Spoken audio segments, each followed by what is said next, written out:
završili sa 3D ispisom, potrebno je napraviti sljedeće. Kliknite gumb,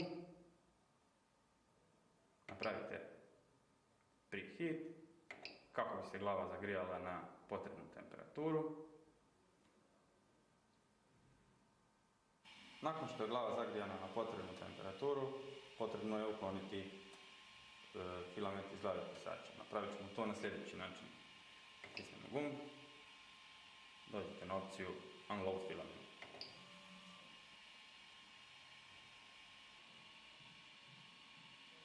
Sad možete ukloniti žicu iz glave 3D pisača, te prije nego što je stavite nazad na rolu, skinite vrh i vratite